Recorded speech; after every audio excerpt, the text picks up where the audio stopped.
So jumping to 5'8" here, obviously we started out with Luke Metcalf. I felt like he was starting to grow into the position a lot there, um, setting up his players outside him a lot better this year, showing that speed. So it was a real shame to lose him. Then Te Martin, playing a bit of cup there, didn't drop his head, came back in, struggled a little bit.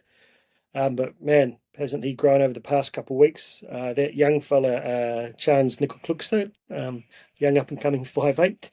And I think Dylan Walker had one bit of a stint there at 5'8" as well. Chanel Harris DeVita. Then in Cuppa, to the best of my knowledge, we've seen Luke Hanson, Ben Farr, and Geronimo Doyle on top of that.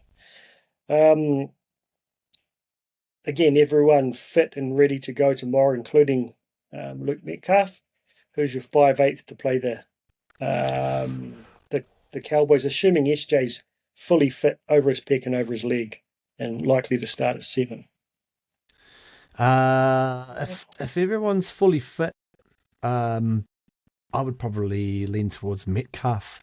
That's a close one between him and Te Martin, because as you say, he's really grown over the past couple of weeks. But yeah, I think that sheer sort of speed that Metcalf offers, if we can harness that and get things going in the right direction, he could really be something. So I go Lukey. I just really fear that he's running the risk of being one of the best players to never really reach their potential through injury, like we saw with Nate Roach and the like. Poor bugger, like he's not young either. He's about 25 now. He's around there. He's got all that X factor in the world. It's just like game time, to really start to work on those little years. His thread around the ruck was outstanding.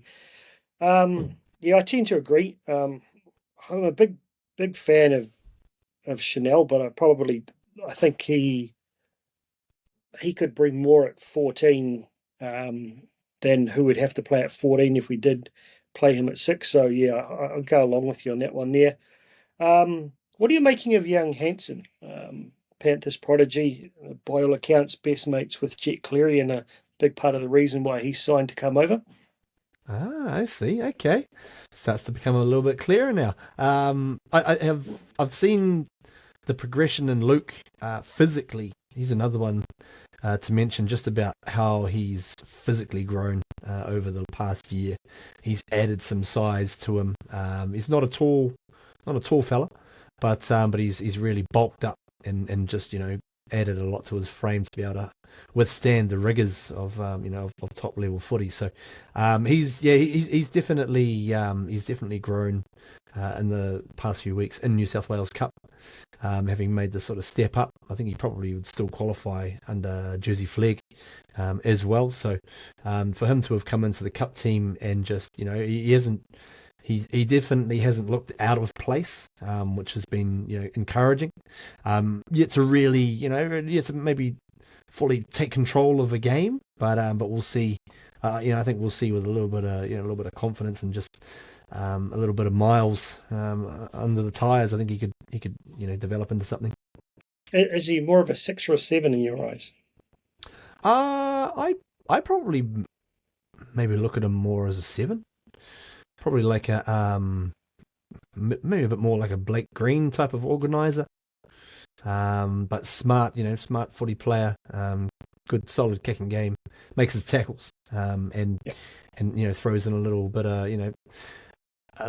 of a few question marks to the defence when he throws the short balls close to the line. Yeah, I mean, if I'm honest, obviously you steal a young half from the Panthers, you've got pretty high expectations, and sometimes too high. That I think he's solid, but he hasn't jumped out and said, "Well, get that guy a first grade jersey" just quite yet. But like you say, being a young guy, you do have those generational guys like what's a young fella from the Tigers at the moment. Galvin.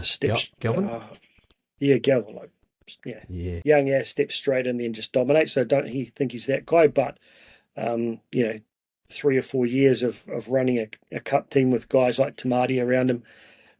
Who knows where he develops into